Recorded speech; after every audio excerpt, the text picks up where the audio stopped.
Salut tout le monde, aujourd'hui on fait un petit retour sur la gravure laser, un outil que j'apprécie tout particulièrement et qui a pour moi toute sa place dans l'arsenal voilà, des créatifs et autres makers. Comme vous l'avez constaté, il existe de nombreux modèles et fabricants maintenant avec des solutions de plus en plus performantes et surtout puissante. Alors, petit aparté, il est important de savoir qu'il existe trois types majeurs de technologies pour la découpe laser. Le laser à diode, ce que j'ai ici, le laser CO2 que j'ai de l'autre côté de la caméra, et laser à fibre. Et encore, il existe des variations dans ces différentes catégories. Bref, ça peut vite devenir la jungle et en fonction de ses besoins, le choix de la technologie va être relativement important car chacune a ses avantages et inconvénients, sans parler de l'aspect, effectivement, budget. Bref, on va parler de diode. Pour se lancer dans le domaine de la gravure et la découpe laser, le mieux reste ces graveuses à diode. C'est assez passe-partout, très populaire, avec plein d'utilisateurs qui vont vous aider au sein des différentes communautés, et ça, c'est pas négligeable. C'est pour ça que je vous propose de découvrir aujourd'hui la X7 d'Atomstack qui m'a envoyé directement à la machine. Alors ça fait déjà quelques mois, je vous avoue, et j'ai pu pas mal la faire tourner. C'est clairement une machine destinée aux personnes voulant se lancer dans ce monde de la découpe et gravure laser. Alors comme bien souvent, la machine m'a été envoyée gratuitement pour en effectuer ce test. Il n'y a aucune condition de leur part et de toute façon, j'accepte pas les conditions des fabricants. On est ici sur une graveuse de type laser diode bleu, donc 405 nanomètres, avec donc un laser compressé de 5,5 watts en sortie avec un diamètre de 80 microns pour le spot laser, qui propose une surface de travail assez conséquente quand même, de 41 par 40 cm. Atomstack indique que la machine peut couper du bois, de l'acrylique jusqu'à 15 mm d'épaisseur, peut produire des résultats équivalents à une graveuse laser CO2 de 100 watts, mais ça on va en reparler dans la conclusion. En parallèle, il y a quelques petites fonctions assez utiles en prime, comme des capteurs de fin de course, une protection en acrylique au niveau du laser, je vais revenir aussi là-dessus, une télécommande amovible avec un mode offline, un bouton d'arrêt d'urgence, des graduations sur les axes, bref, au premier coup d'œil, pas mal de trucs qui sont relativement cool. Alors, juste quelques mots sur la marque Atomstack, qui est devenue un fabricant assez visible avec une bonne réputation dans ses graveuses à diode laser. Il y a pas mal de vidéos, notamment de youtubeurs, autour de ces machines. Il y a aussi de nombreux modèles chez Atomstack et avec de nouveaux modèles très très régulièrement. Et puis là, j'avoue que c'est la première que j'essaye de chez eux, et donc on va voir ce que ça vaut. Avant d'attaquer le test, n'oubliez pas qu'il y a dans la ligne de temps de la vidéo le chapitrage, histoire d'aller directement à ce qui vous intéresse. Mais n'oubliez pas par contre le passage sur la sécurité, car vraiment il est très très important. Ah ouais, n'oubliez pas aussi de vous abonner à la chaîne, de liker la vidéo, lâcher des commentaires par exemple, ce que vous aimeriez faire ou faites avec la gravure laser, bref, tout ce qui vous ferait plaisir. Et puis au passage, mettre des commentaires, liker, etc. Ça fait plaisir aussi à YouTube. Bon allez, c'est parti avec, avant toute chose, justement le point sur la sécurité. Il faut savoir qu'il y a un point qui m'a fait grandement retarder la sortie de ce test de cette graveuse laser, c'est la sécurité, justement. Il faut savoir que la majorité de ces graveuses à diode du marché sont en fait totalement illégales en Europe, car le laser est en accès direct au niveau du regard, même limite des doigts, ce genre de choses. Voilà, donc il existe des petits trucs qui sont à la limite de la légalité, comme une petite protection acrylique devant le laser. Mais ça n'empêche pas d'être toujours visible indirectement, sans parler des gravures que vous pourriez faire sur du verre, des miroirs, ce que j'ai pas montré ici, qui met mal ses protections et encore plus utiliser notamment les axes rotatifs. Voilà, rappelez-vous, j'en parle déjà lors de mon test de la TS2 de TouchWiz. Donc n'hésitez pas à regarder la législation européenne sur les machines laser, c'est quand même assez restrictif. Et là, les machines ouvertes, il n'y a pas vraiment le droit. Donc j'ai attendu de mettre ma main sur cette protection dédiée aux graveuses laser qui fait partie justement de TouchWiz, qui a été faite par TouchWiz. Elle est pliable, ce qui fait qu'on la range assez facilement. Elle est faite dans un plastique qui résiste au feu. Il y a une aspiration qui est intégrée, car oui, on parle ici de feu et de fumée qui sont dégagées lors de l'usage de la machine. On va couper du bois, au passage jusqu'à 800 degrés, donc c'est quand même assez fort. Souvent, le bois, il y a de la colle, le contreplaqué ou plein d'autres matières qui, une fois chauffées, vont émettre des choses pas super top pour votre santé. Donc, il est impératif pour moi, de mon point de vue, d'avoir une telle protection, car vous devez protéger vos yeux et vos poumons, et votre environnement, bien sûr, sans compter le fait qu'il serait pas top de mettre le feu à votre logement. C'est mon avis. N'oubliez pas aussi que certaines matières sont à bannir avec votre graveuse laser, par exemple tout ce qui contient du PVC qui va dégager de l'acide hein, et ça franchement bah, vous intoxiquez pas non plus avec ça. Je vous invite à voir au passage la vidéo faite par Maker Muse, elle est en anglais certes, mais elle vaut vraiment le détour, il a vraiment tout creusé en profondeur, c'est vraiment une pépite. Voilà, donc pour moi la dépense d'une telle protection, eh ben, c'est une nécessité tout simplement. Et bien sûr, comme d'habitude, j'ai mis les liens en description pour voir ce que je vous conseille. Je vais attaquer maintenant le montage.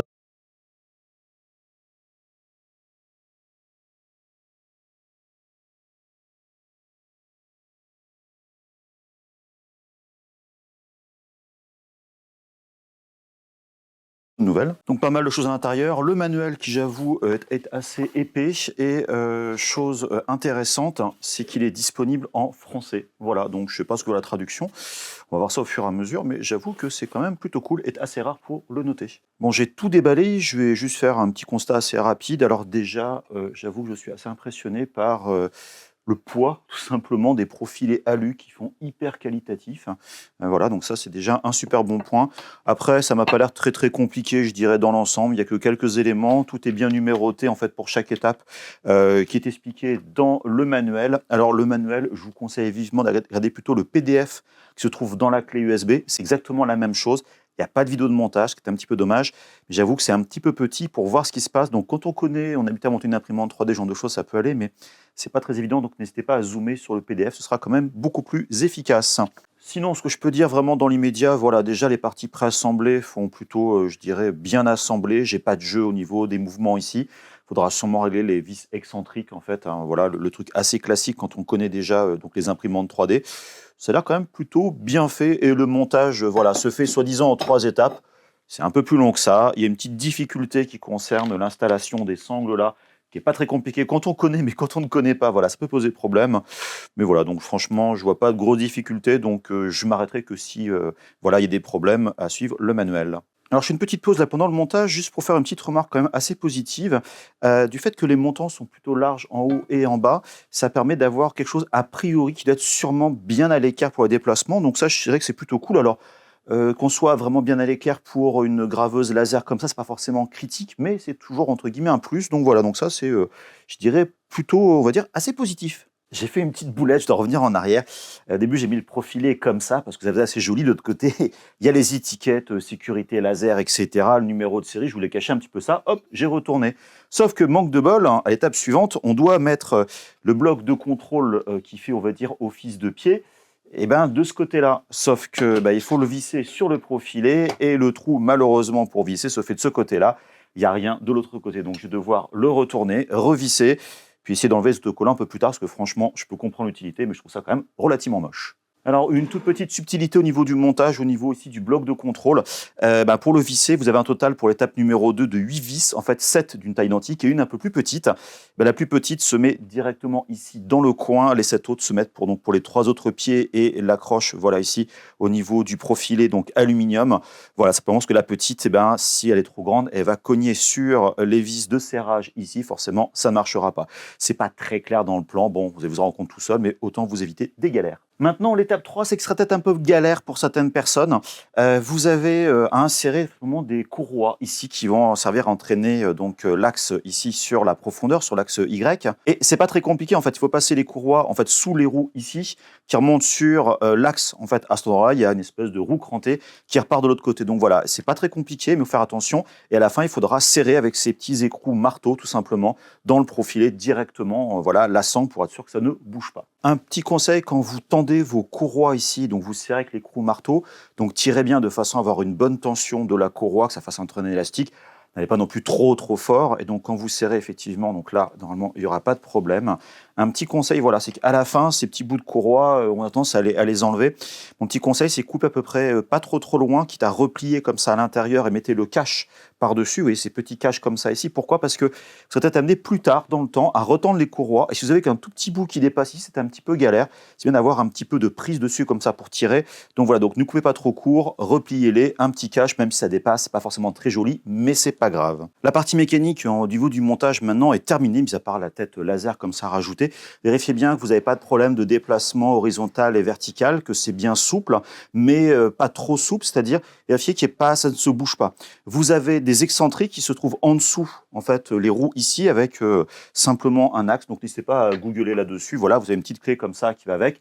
Pour serrer, ça permet en fait de rapprocher ou reculer la roue de façon à ce que ça serre plus ou moins le long de son passage des profilés. Moi, j'ai dû resserrer celle-là, si mes souvenirs sont bons. Elle bougeait un petit peu trop, ce qui faisait que ça se baladait un petit peu comme ça. Donc maintenant, c'est réglé. J'ai un beau mouvement qui est fluide, sans à-coups, sans blocage. Donc c'est plutôt cool. Et j'avoue que jusqu'à maintenant, je suis quand même plutôt content du montage, mais à part ces petits manques sur la documentation, franchement, ça inspire du bon. J'étais en train de regarder le montage du bloc optique, qui n'a rien de compliqué, hein, ça coulisse et on serre. Et la documentation parle de différents trous de hauteur. Je ne comprenais pas trop. En fait, le niveau du serrage, lui, est assez simple. C'est que voilà, on coulisse et après, on n'a que la vis qui va venir serrer sur la platine pour définir la hauteur et faire comme ça ainsi le focus. Donc rien de compliqué là-dessus.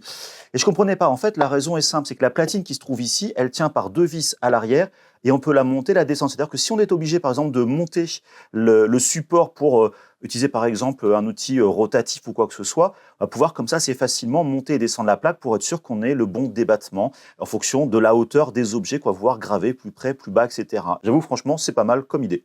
Bon, je viens de terminer le gros du montage. En fait, j'ai fini le câblage. Alors, le câblage, comme je disais avant, il y a en dessous ici un end-stop, voilà, un capteur de fin de course. Vous en avez un autre qui est caché en dessous ici du montant, comme ça, vertical. Donc, vous avez branché les câbles. Bien évidemment, branchez le moteur. L'end-stop arrive en dessous. Vous arrivez ici pour le moteur au niveau du laser, enfin, le moteur qui va entraîner sur l'axe horizontal, excusez-moi. Et donc, l'alimentation du laser. Alors, tous les connecteurs ont des tailles différentes, donc il n'y a pas de risque, en fait, de vous planter. Là-dessus, le seul petit point faible, c'est qu'ici, pour connecter au niveau, donc, du laser, c'est un peu à l'intérieur, donc on n'a pas la place pour les doigts. Donc éventuellement, faites comme moi, j'utilisais ici une clé Allen, vous poussez un petit peu avec, normalement ça marche bien, mais voilà, c'est le truc un petit peu plus délicat, mais franchement, voilà. Donc à ce niveau-là, je vous dis, le montage est terminé, il va falloir bien sûr vérifier que ça marche, etc. Mais dans l'ensemble, mis à part ces petits points que je vous ai remontés, il n'y a pas de difficulté, voilà, plus que ça se fait assez facilement. Le seul petit point noir, la documentation aurait été un petit peu plus claire, ça aurait été mieux, même si elle est en français, et une petite vidéo explicative dans la clé, la carte micro SD, franchement, aurait été pas mal. J'avais oublié une petite chose. J'avais oublié en fait de brancher l'écran en fait qui est dessus. Alors franchement, j'ai pas encore testé. C'est vraiment la découverte pour moi. Donc je trouve ça quand même plutôt cool qu'on ait un écran de contrôle pour pouvoir piloter entièrement la machine a priori en autonome, sachant qu'on a ici un connecteur micro SD, une connexion USB, le bouton power. Je sais pas ce que c'est ce bouton ici, un bouton d'arrêt d'urgence. Voilà, c'est plutôt bien. Toute la machine est hyper qualitative, franchement, je trouve ça vraiment super cool, vraiment très bon matos. Par contre, l'écran qui se trouve là, ici, alors vous voyez pas trop, mais ça fait plastique super cheapos. C'est vraiment dommage, donc peut-être qu'il marche bien, mais voilà, tout métal et tout. Et là, on a un truc qui est tout plastique, franchement, avec un design, des trucs crantés années 2000. Je trouve ça un peu dommage. Alors, c'est un détail, c'est pas très grave, le but, que ça soit fonctionnel, mais voilà, c'est un peu décevant. Par contre, c'est magnétique. Ça, j'avoue que c'est bien. Et encore truc aussi super décevant, c'est un détail, mais le câble d'alimentation se trouve sur le dessus, comme le câble USB. C'est tout qu'à se prendre dedans, alors qu'il aurait été sur le côté ici, ça aurait été beaucoup plus logique. Et voilà, donc ça, c'est petit point un petit peu dommage. Et donc j'ai allumé la graveuse pour la première fois et je découvre l'écran. Alors comme vous voyez au niveau de la caméra, franchement, on voit pas grand-chose. C'est pareil, c'est vachement dommage. Je suis vraiment moi devant, là, vous ne me voyez pas. Mais il y a un menu carve, un menu setting.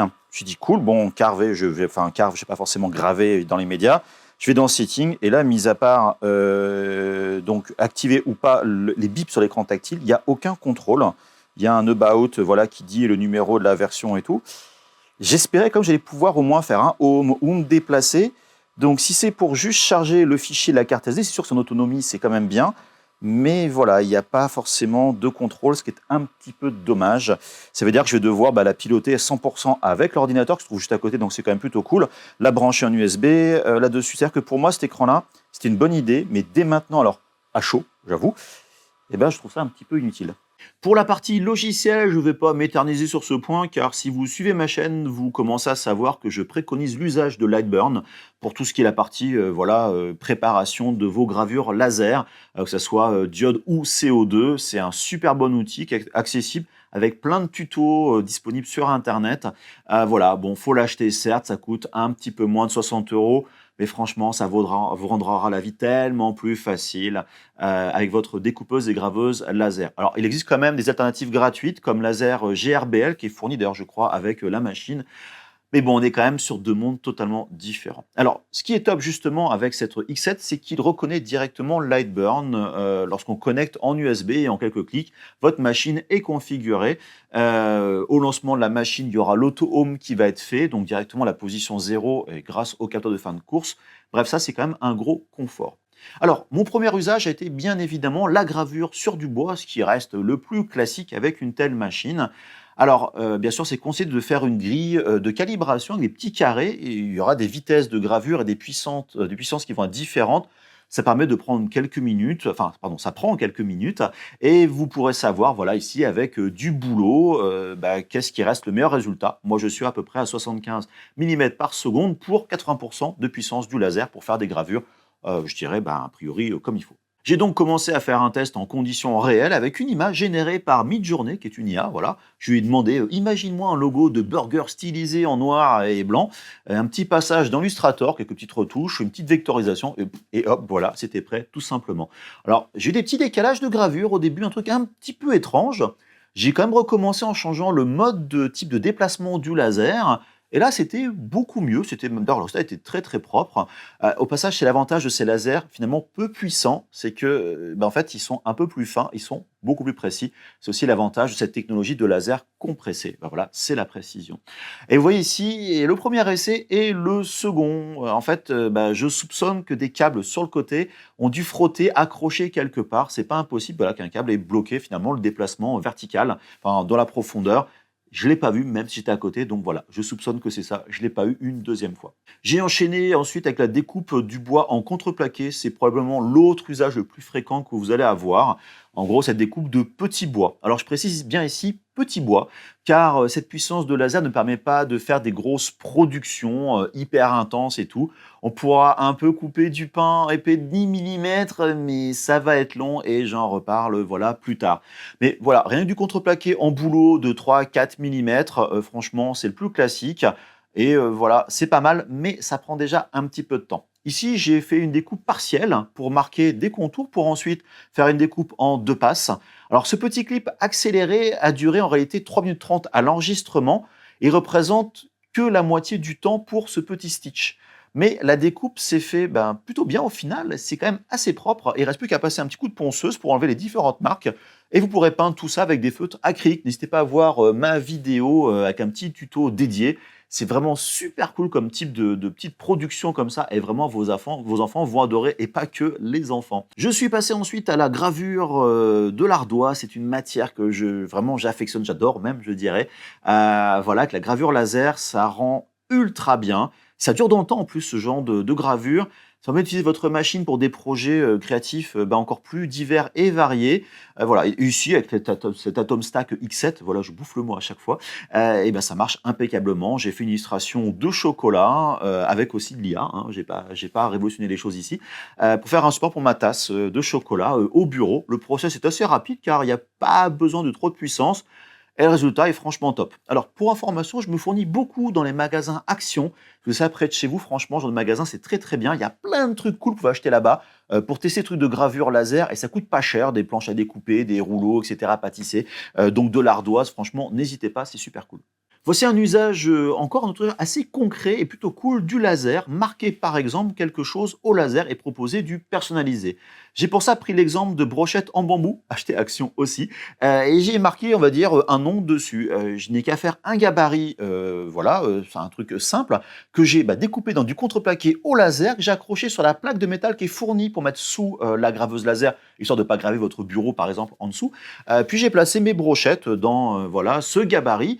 J'ai plus qu'à changer le texte dans Lightburn et puis j'ai plus qu'à relancer mes gravures. La surface à graver est toute petite, ça va super vite. Donc voilà, c'est des projets très très simples et franchement cool de personnalisation. Voici un autre exemple de l'intérêt de la gravure avec ce porte-téléphone, lui aussi en bambou, alors bambou là un peu plus costaud, que j'ai acheté chez Ikea, voilà tout simplement. J'avoue que quand je fais les magasins, je regarde toujours ce que je pourrais acheter pour faire de la gravure laser.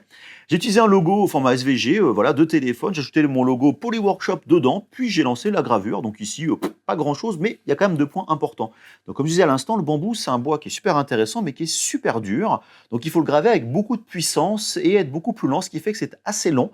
Voilà, donc graver une grande planche de bambou peut vite prendre des heures assez rapidement. Mais surtout dans le cas de ce porte-téléphone, le second point, c'est qu'il y a du vernis dessus. Et brûler le vernis au laser, eh ben, c'est pas top. Malgré la protection et l'aspiration associée, l'odeur était quand même assez prononcée. Donc imaginez sans aucune protection. Au final, ça donne un résultat assez cool et en fait, un processus relativement simple à mettre en place pour faire vos différentes customisations avec ce genre de machine. Et enfin, un projet qui allie la gravure et la découpe avec ce petit porte-bougie en bois dont j'ai acheté les fichiers sur la boutique d'un créateur chez Etsy. Vous trouverez le lien en description. Il y a vraiment pas mal de projets cool et vous en verrez d'autres sur la chaîne pour notamment d'autres tests de découpeuse laser. Vraiment, je trouve ce concept ultra cool et en fait, avec un petit peu de couleur, de vernis dessus, ça rend hyper sympa. Le processus de fabrication est hyper simple avec, en gros, il y a une passe de gravure pour certains petits détails marqués comme ça et après, il y a la passe de découpe. Donc, en théorie, c'est relativement simple. Mais après, j'avoue que j'ai fait le projet en plusieurs fois. Je vais y revenir. Donc la première passe de gravure, qui n'est pas si grande que ça, mais elle prend déjà du temps. Et ensuite, justement, est venue la passe de découpe, cette fois-ci avec 2 passes, et là, c'est lent. Ce que vous voyez ici à l'heure actuelle, c'est la vitesse à 5000%. Et là, la vitesse réelle. Vous voyez quand même une sacrée différence. Le temps de gravure de découpe est au total de 55 minutes. Voilà. Et hop, c'est terminé. Mais en fait, non, impossible d'enlever certaines parties. La découpe n'a pas été assez profonde. Et on recommence en surélevant le bois pour le voir tomber dans la découpe. C'est quand même mieux, mais pas complètement. Bref. Comme vous voyez, après mon second essai, encore des découpes pas parfaites et incomplètes. Alors pourquoi ça rend bien terminé? Pourquoi la raison de ma galère? Ben, parce que j'ai été voulu un peu rapide, j'ai voulu aller graver plus rapidement et en fait, je me suis planté. J'ai voulu mettre de la gravure en 3 alors que c'est du 5 millimètres pour le contreplaqué, et cetera, et cetera. Et surtout, le contreplaqué peut des fois être pas vraiment plat et une surélévation, un contreplaqué un petit peu bombé, bah, la distance de gravure n'est plus la même et la performance n'est plus la même. Mais bon, au final, bien sûr, j'y suis arrivé et l'étape suivante consiste à effectuer le ponçage. Et je conseille ce petit genre de ponceuse, franchement, sans fil. Ça marche super bien. Ça reste optionnel, mais c'est quand même rapide pour enlever ces petites marques de chaud, en fait, des coups de brûlure, hein, tout simplement, sur le bois. Bref, ça vaut le coup. Et j'avoue que depuis que je fais de la découpe laser, eh ben, il faut quand même beaucoup d'outils dédiés au bois. J'ai ensuite collé les petits montants 2 à 2 avec de la colle à bois tout à fait classique, une petite pression, étape plutôt rapide. Et bien sûr, le plus sympa était de passer à la phase de couleur au niveau du bois, ici avec de la teinte, trouvée en magasin de bricolage. C'est assez cool car ça change tout de suite ce que vous avez. Et en plus, c'est pratique à utiliser, ça se nettoie à l'eau, voilà, c'est vraiment rien de compliqué. Alors pour la partie structure du bois, du porte-bougie, j'ai opté pour une couleur bien sombre. N'oubliez pas que le bois absorbe beaucoup au passage, hein. Et pour les plaques, une petite couleur voilà, de type chêne clair. Mais déception, il y a un petit effet peluché avec le côté chêne clair. Pourtant, j'ai bien dépoussiéré mon bois avant. Il n'y a plus qu'à faire l'assemblage. Une fois la colle à bois appliquée, le tout s'emboîte parfaitement. Ça montre vraiment la précision du laser. Attention quand même, car on peut être amené des fois à forcer un peu sur le bois, qui peut être des fois fin. Voilà, comme dans mon cas, les emboîtements, ça pourrait casser. Voilà, mais bon. Normalement, pas trop de soucis. Et j'ai fait un petit peu de finition après, voilà, sur la peinture en repassant un petit peu de vernis ici et là. Et j'ai obtenu pour moi un résultat vraiment hyper cool qui m'a surtout motivé à faire des projets similaires moi-même sur ce même principe. Bref, des projets que j'adore. Récapitulons maintenant un petit peu les choses sur cette graveuse laser X7 d'Atomstack, histoire que vous ayez donc mon avis. Tout d'abord, c'est une jolie graveuse qui offre une surface de travail franchement confortable et qui va répondre à la majorité des projets créatifs. Alors moi, de mon côté, j'avoue que j'ai du mal avec des graveuses qui sont plus petites que du 30 par 30, donc là, j'ai une marge de manœuvre avec 10 cm de plus de chaque côté. Alors attention toutefois, justement, la machine est assez grande, ce qui fait que si vous prenez une protection, il faut être sûr que ça rentre dedans. Et surtout, ça prendra de la place sur un bureau tout à fait classique qui va se montrer vite trop petit. Ensuite, le montage, comme vous l'avez vu, est assez aisé, rapide dans son ensemble, avec franchement peu de difficultés si vous êtes habitué à monter ce genre de machine. Donc voilà, donc comme je vous disais auparavant dans la vidéo, une petite vidéo de montage ça aurait été franchement la bienvenue. mais il n'y a vraiment rien de critique. Ensuite, ce que j'aimais, voilà, c'est la mise en place de la machine dans Lightburn. Franchement, aucune difficulté. Et surtout, je l'ai fait sur un Mac. Et en général, le Mac et les machines chinoises comme ça, c'est pas forcément très compatible. Bref, franchement, c'était top. Alors, je me suis pas trop étalé sur Lightburn dans la vidéo. Voilà, c'est pas quelque chose de nouveau ici. Mais voilà, ça marche très très bien avec. Il n'y a aucun souci. Bah, je continue à recommander le logiciel. Voilà. Alors, je précise, j'ai travaillé uniquement en connexion directe USB et pas via la carte micro SD. Pourquoi? Parce que je préfère déjà cette connexion en direct au niveau de la machine, mais surtout, j'ai pas réussi à faire marcher ce mode, en mode offline, avec la carte micro SD. J'ai ces différentes cartes micro SD, j'ai mis différents types d'extensions de G-code et tout. Ça n'a pas marché, ce qui est un peu dommage, mais en ce qui me concerne, j'aime pas ça, ce mode offline, ces cartes micro SD. Franchement, je trouve ça pourri, tout simplement. Voilà, donc bref, l'écran pour moi ne sert à rien. Maintenant, attaquons la partie gravure en elle-même ici. Pas de souci, c'est plutôt fin. Voilà, je lui dis, c'est assez précis. Donc, c'est un taf que fait très très bien cette graveuse avec ses lasers, avec ses spots compressés. C'est vraiment très étroit. Voilà, ça manque un peu de puissance, ce qui fait qu'on va pas très très vite. Mais franchement, voilà, c'est très très bien. Autant sur du bois que sur l'ardoise et d'autres matières que je n'ai pas montré ici, que je montre dans d'autres vidéos. Mais voilà, c'est un petit peu lent. Par contre, pour la partie découpe ici, ça marche. Mais ça marche avec du contreplaqué pas très épais, des bois très très tendres, voilà, 3-5 mm. Donc pas de problème franchement là-dessus, mais on arrive vite à la limite de la puissance de ce laser de 5,5 watts et non pas 40 watts comme on pourrait le comprendre quand on ça le montrait. C'est 40 watts en entrée, c'est pas en sortie. Donc attention là-dessus. Donc il faut découper plutôt doucement et multiplier les passes. Et donc à force de faire ces passes, vous finirez par couper des choses assez épaisses. Mais par contre, en combien de temps? Si on prend l'exemple de ce porte-bougie là que je vous ai montré juste avant, presque 1 heure pour faire découper gravure pour une petite production comme ça, c'est quand même relativement long. C'est pas insurmontable, mais faut pas être très pressé. Et voilà, c'est la limite de ces 5,5 watts de puissance de sortie du laser. Le souci principal sera que si vous faites vos découpes et vous la ratez pour raison X ou Y, il faudra recommencer. Et là, vous allez trouver le temps relativement long. J'en profite pour rebondir sur les spécifications annoncées par le fabricant et la possibilité de découper du bois de 15 mm ou alors de l'acrylique de la même épaisseur. Alors déjà, j'ai essayé de découper du pain de 12 mm, qui est un bois franchement tendre et qui se découpe très facilement après de nombreuses passes. À 0,5 mm par seconde, j'étais bien loin de tout découper. Bref, on peut faire des découpes, mais il faut faire plein de passes. Donc si c'est pour faire 10 passes à 0,1 mm par seconde, franchement, il y a zéro intérêt. Alors la remarque va de même pour ces 15 mm d'acrylique. D'après la vidéo, ils ont fait à peu près 10 passes. Voilà. Alors déjà, les graveuses à diode ne sont pas faites pour faire de la découpe de l'acrylique. Donc ça marche avec de l'acrylique noir ou des couleurs très très sombres, mais n'espérez pas découper de l'acrylique transparent, y compris avec des diodes laser, des graveuses laser à diode beaucoup plus puissantes. Bref, couper du 2-3 mm en noir, oui, mais n'allez pas plus loin. Et je fais une petite parenthèse, les graveuses laser à diode ne marchent pas avec certains types de matières, il faut d'autres types de graveuses. Vous voulez faire de l'acrylique, il faut de la CO2. Vous voulez faire de la gravure métal, vraiment graver du métal, pas découper de la couleur ou un peu brûler les choses, il faut des graveuses, il faut des découpeuses laser à gérer fibre. Voilà, donc attention, chaque matière va marcher plus ou moins avec certains types de graveuses laser. Au passage, en essayant de couper le pain de 12 mm, j'ai dû relancer plusieurs fois le processus parce que j'ai pas assez de passes, donc autant le relancer et cumuler les passes. Et la graveuse, elle revient effectivement au point de départ à la fin de la gravure pour recommencer. Et en fait, ce qui s'est passé, c'est qu'en faisant cette opération plusieurs fois, le point de départ était décalé, notamment sur le côté. Et ça, j'ai fait différents tests, sur 2 tests différents, ce qui est assez étonnant parce que quand elle revient en home, il y a le end stop, donc ce capteur de fin de course qui arrête la graveuse, donc une position qui est hyper précise. Ces end stop ne bougent pas du tout, donc voilà, j'ai pas trop compris le problème. Quelle est la cause de ce petit souci? Cet Atom Stack X7 reste au final une machine qui est bien pour s'initier au laser avec un prix qui reste contrôlé par rapport à des machines bien plus puissantes, mais surtout beaucoup plus chères. Bref, tout l'essentiel est ici avec un bon volume, toutes les options de base, un réglage qui est assez facile, y compris celui du focus. Je n'ai pas parlé avant que cette petite molette qu'on monte et qu'on descend.